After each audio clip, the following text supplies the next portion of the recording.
Selamat pagi Bapak Ibu semuanya. Shalom. Shalom. Senang pada pagi hari ini bisa berdiri di tempat ini.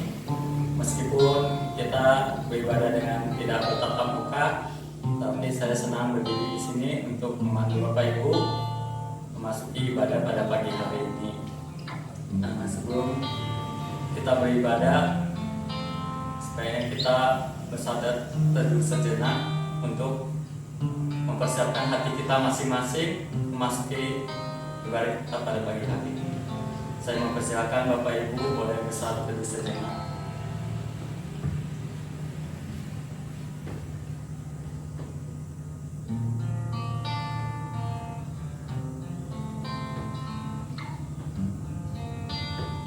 Panggilan berbakti kita diambil dari Keluaran 13 ayat 21. Tuhan berjalan di depan mereka pada pagi hari dalam tiang awan untuk menuntun mereka berjalan, dan pada waktu malam hari dalam tiang api untuk menerangi mereka, sehingga mereka dapat berjalan siang dan malam. Tak akan angkat pujian tiang awan dan tiang api.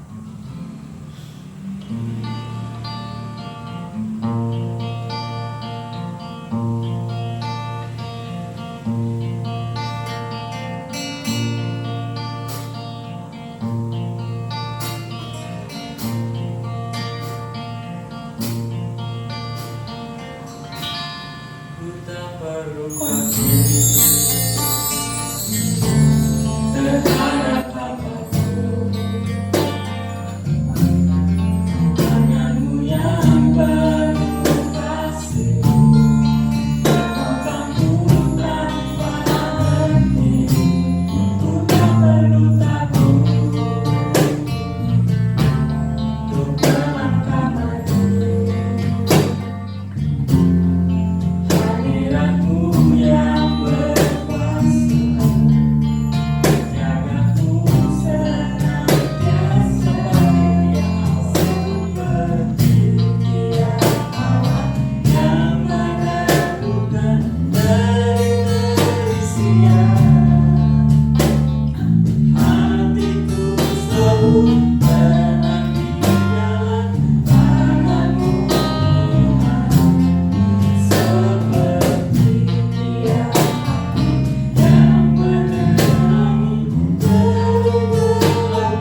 untuk pagi hari ini yang begitu indah, sehingga kami boleh beribadah ya Bapak. Engkau selalu memberkati hidup kami ya Tuhan. Hidup kami tidak ada apa-apanya Tuhan tanpa kehadiran Engkau ya Bapak. Terima kasih Yesus, seperti yang awan yang selalu meneguhkan hati kami. Kau juga seperti tiang api yang menerangi langkah-langkah kami. Saat ini kami akan beribadah Tuhan, memuji Engkau, dan kami siap Tuhan. Biarlah hadirat-Mu boleh hadir di hati kami. Terima kasih ya Tuhan, terima kasih Yesus. Hanya dalam nama Yesus kami berdoa. Shalom. Shalom, kurang semangat. Shalom. Oke. Kita akan melanjutkan ibadah kita. Kita akan angkat pujian Bapa yang terkasih.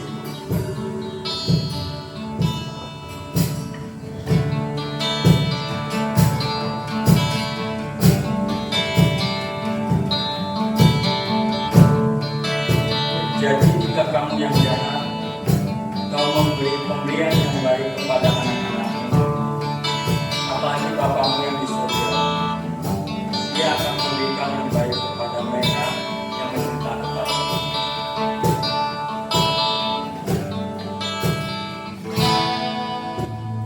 Kau Bapa yang mengasihiku, Kau pandang bentuk dan rupaku,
Shalom, selamat pagi Bapak Ibu Saudara-saudari yang kami kasih dalam Tuhan Yesus Kristus.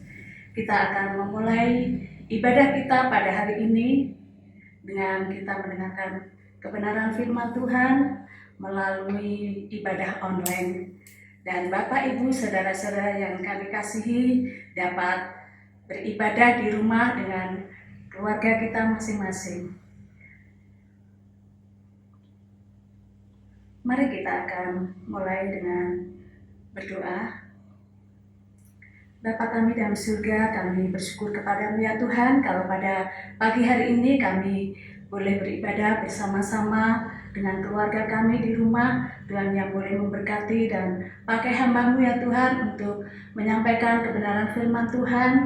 Mari Tuhan Yesus, Engkau yang turut campur tangan, buka hati pikiran kami, sehingga kami dimampukan untuk mengerti kebenaran firman Tuhan, kami dapat memahami dan akhirnya kami dapat melakukan yang terbaik untuk Engkau. Terima kasih Bapa, Engkau yang memimpin dalam ibadah saat ini, dalam kami mendengarkan kebenaran firman-Mu dari awal hingga akhirnya.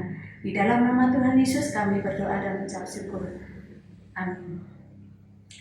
Shalom Bapak Ibu yang kami kasih dalam Tuhan Yesus Kristus.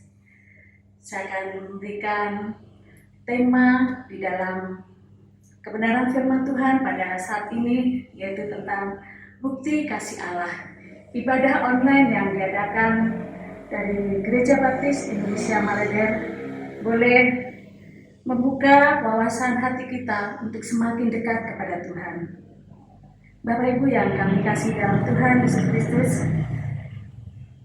banyak orang memandang kesulitan sebagai masalah yang harus dihindari. Bahkan banyak orang beranggapan bahwa masalah merupakan penghukuman dari Tuhan.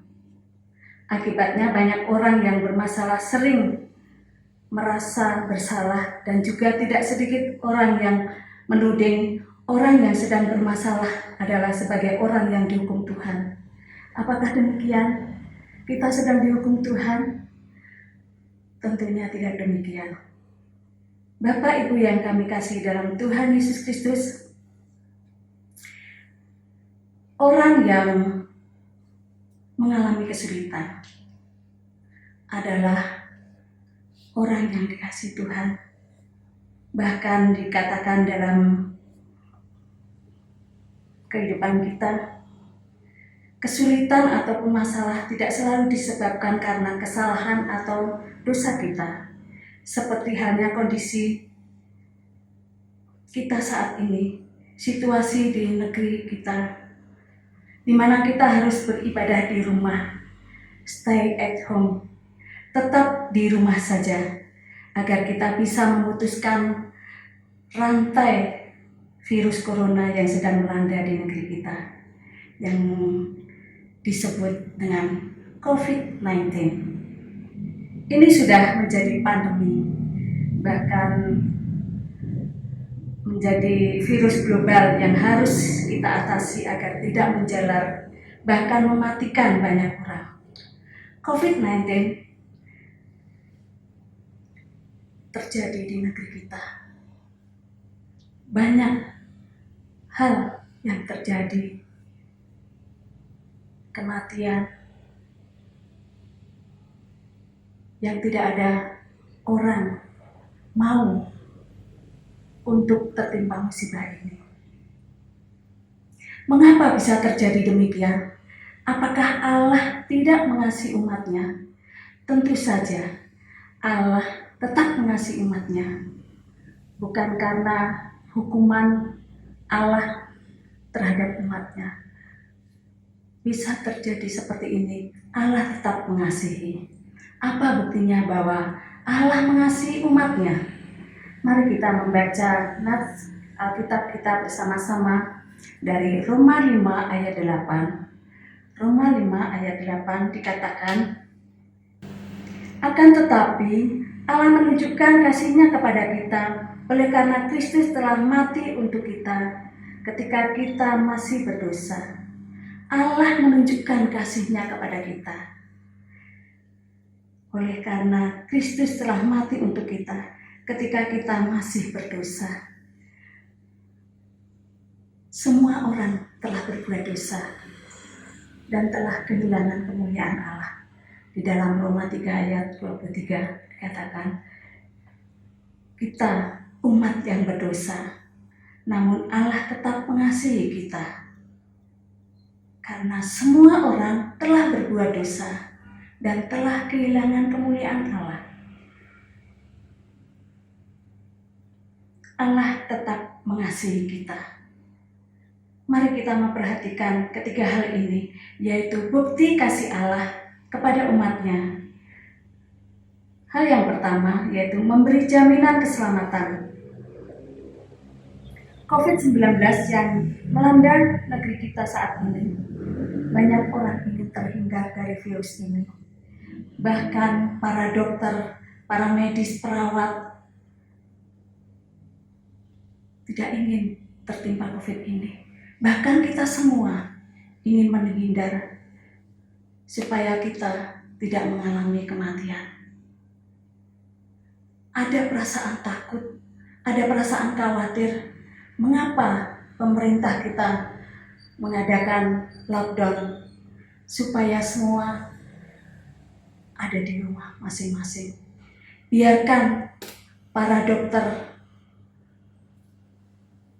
perawat, para relawan yang siap untuk membantu menolong mereka. Kita harus stay at home, tetap ada di rumah, supaya tidak terjadi hal-hal yang tidak kita inginkan, yaitu semakin banyak bertambah orang yang terpapar COVID ini. Bapak Ibu yang kami kasihi, Tuhan Yesus memberikan jaminan keselamatan bagi kita. Tuhan Yesus memberikan kemampuan kepada kita semua untuk dapat menerima jaminan keselamatan. Semua ingin selamat, bahkan ingin diselamatkan. Para pasien COVID-19 ini, mereka juga tidak mau sebenarnya terpapar ini. Mereka tidak mau tertimpa bahkan kena penyakit corona ini yang sudah mengglobal menjadi penyakit yang sungguh menakutkan. Roma 10 ayat 9 dikatakan, sebab jika kamu mengaku dengan mulutmu bahwa Yesus adalah Tuhan dan percaya di dalam hatimu bahwa Allah telah membangkitkan Dia dari antara orang mati, maka kamu akan diselamatkan. Sebab jika kamu mengaku dengan mulutmu bahwa Yesus adalah Tuhan dan percaya di dalam hatimu bahwa Allah telah membangkitkan Dia dari antara orang mati, maka kamu akan diselamatkan. Jaminan keselamatan untuk kita. Semua orang dapat diselamatkan. Orang yang percaya, mengaku bahwa Yesus adalah Tuhan dan Juru Selamatnya, maka orang itu akan diselamatkan. Bahkan kita semua yang mengalami hal-hal yang tidak menyenangkan, saudara-saudara kita yang terpapar mengalami COVID-19 ini, mereka ingin diselamatkan. Bahkan harus mengalami ruang isolasi selama 14 hari. Bagaimana mereka mengalami hal yang sangat menyedihkan. Sendirian, apa yang harus dilakukan? Selain berdekat kepada Tuhan, berdoa, mengucap syukur bahwa ini semua ada rencana Tuhan, supaya kita semakin dekat kepada Tuhan, kita semakin berserah kepada Tuhan. Jaminan keselamatan diberikan kepada semua orang yang percaya kepadanya, karena semua orang telah berbuat dosa dan telah kehilangan kemuliaan Allah. Apa yang menjadi jaminan keselamatan kita? Supaya kita selamat dari hal-hal yang tidak menyenangkan. Terjadi bencana alam, tanah longsor, kena banjir, kebakaran, musibah yang terjadi.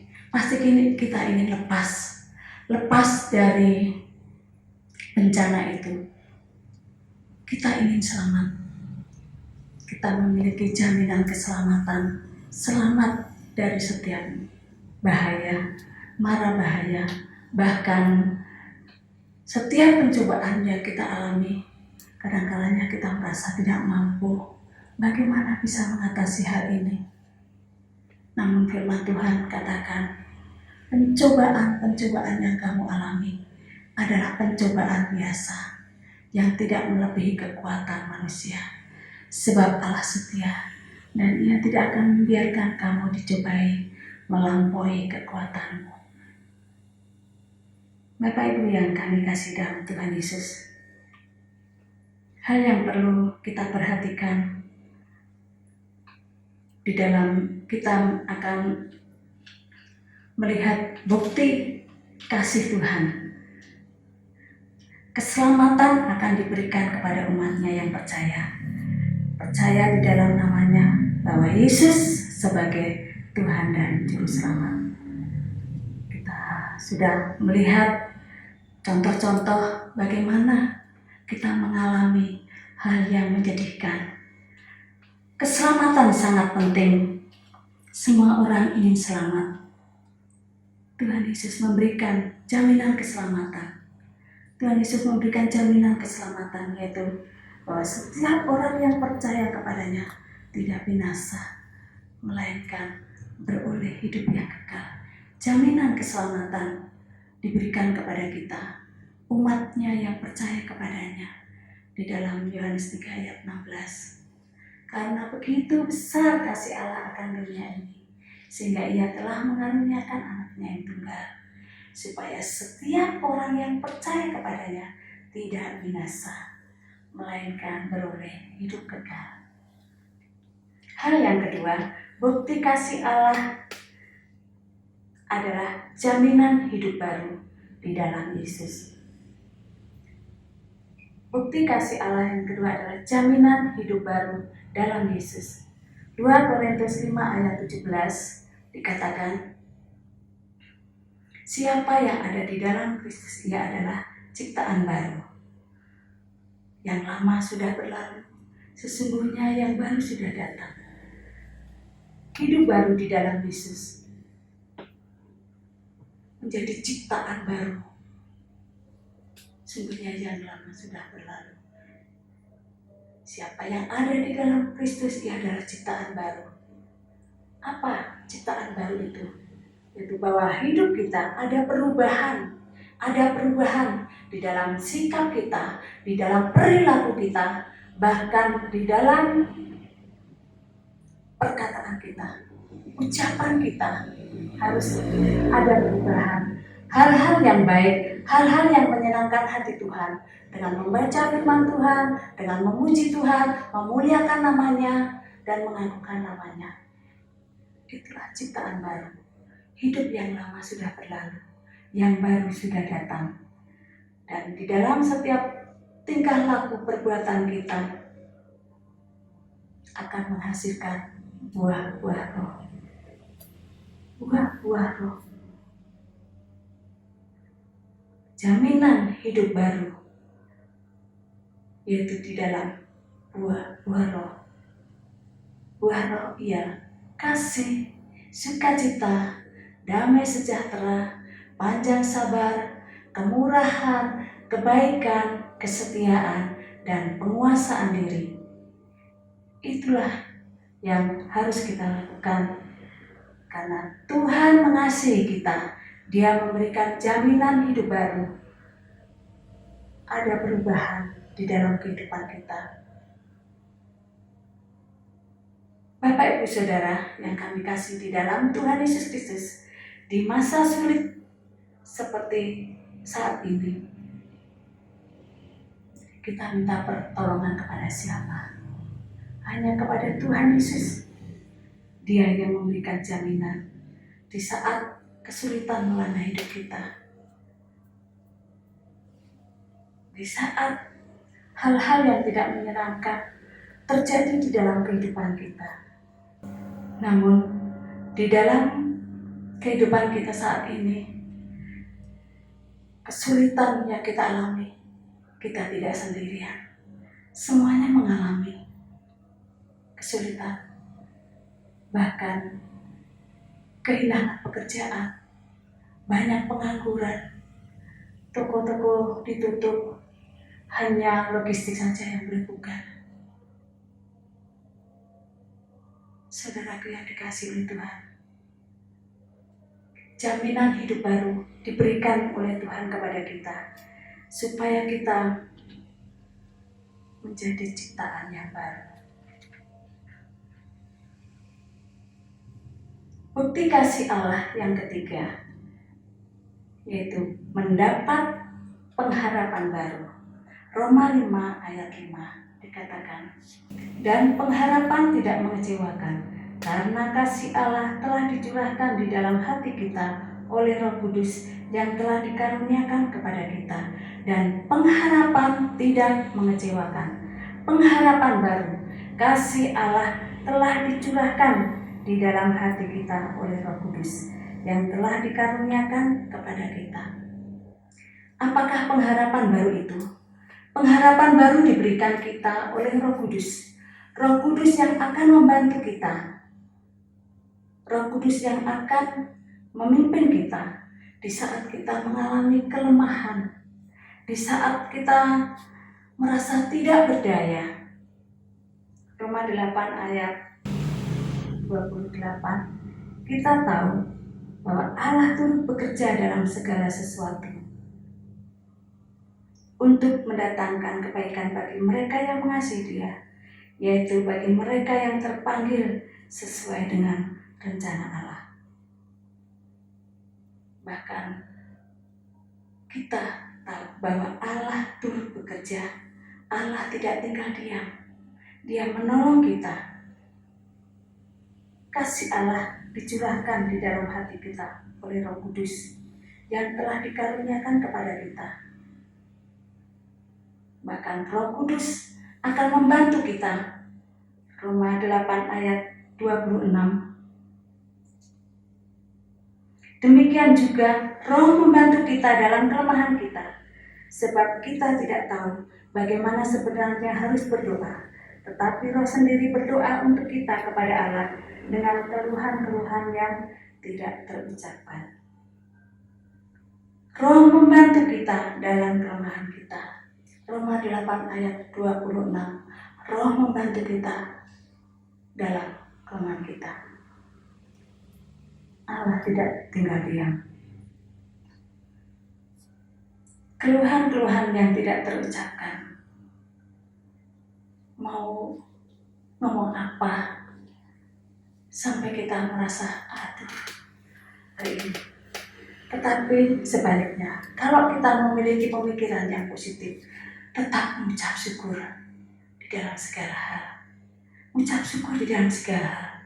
Karena Roh membantu di saat kita mengalami kelemahan. Kita harus tetap kuat, tetap semangat, tidak merasa khawatir, tidak khawatir menghadapi semuanya ini. Karena Tuhan memimpin kita.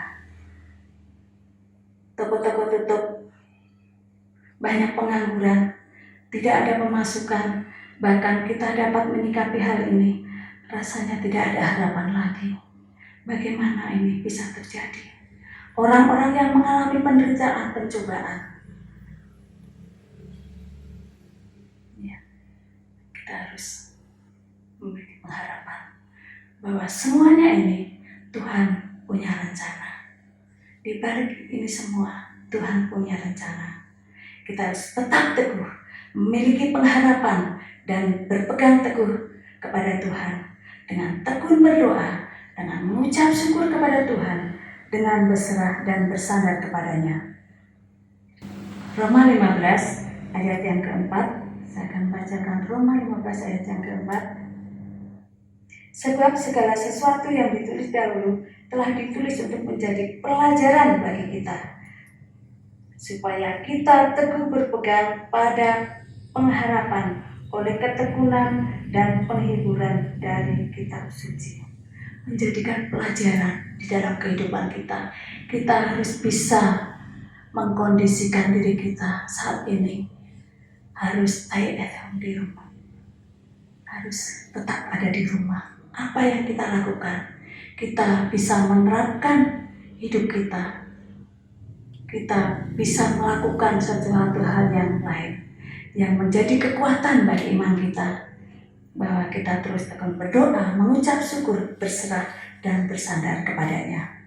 Yang menjadi kesimpulan pada pagi hari ini, firman Tuhan yang sudah kita dengar bersama-sama menjadi penerapan di dalam hidup kita dengan bukti kasih Allah, bahwa Allah mengasihi kita. Marilah kita terus berserah dengan memiliki jaminan keselamatan, jaminan hidup baru di dalam Tuhan Yesus Kristus, dan tetap berpegang teguh dalam pengharapan oleh ketekunan dan penghiburan dari kitab suci.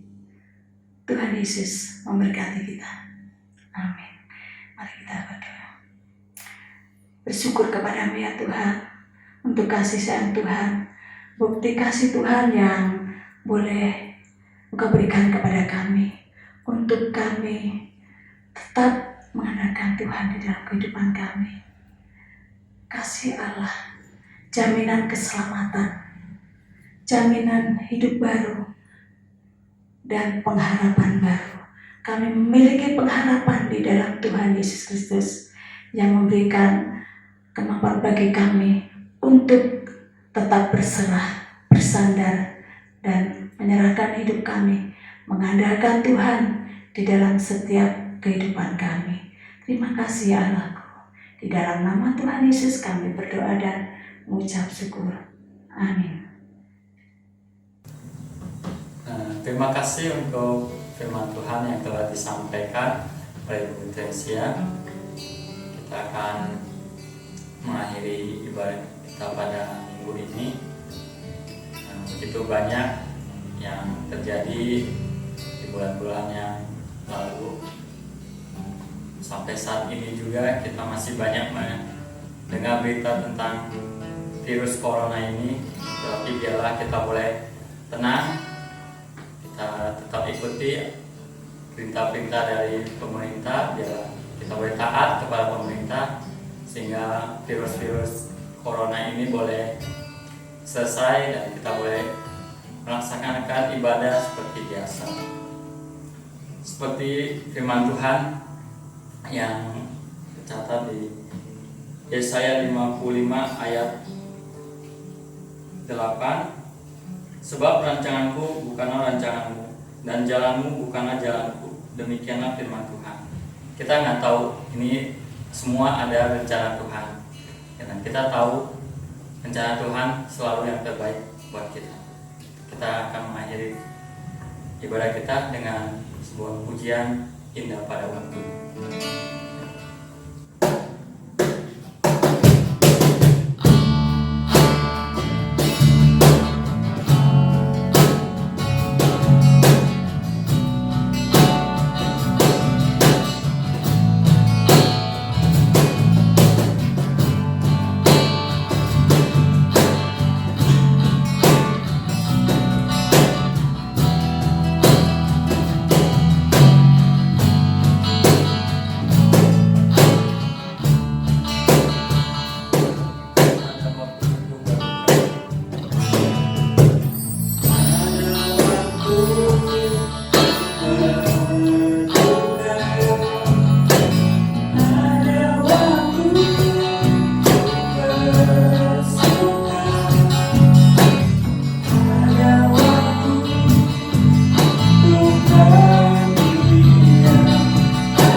dengan doa berkat.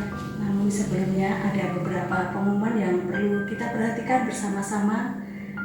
Kepada seluruh jemaat Gereja Baptis Indonesia Maleber, diberitakan bahwa minggu depan masih melaksanakan ibadah online di rumah masing-masing.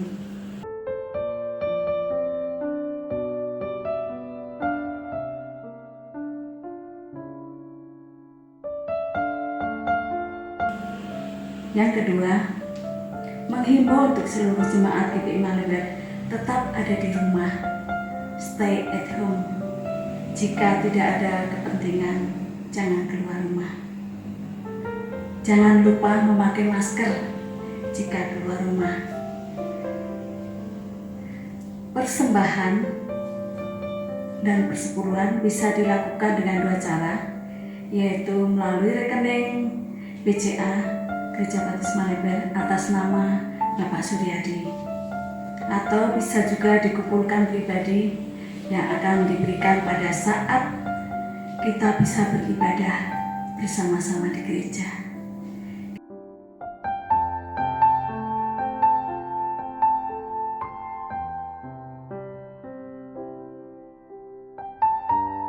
Kita rindu untuk beribadah bersama-sama.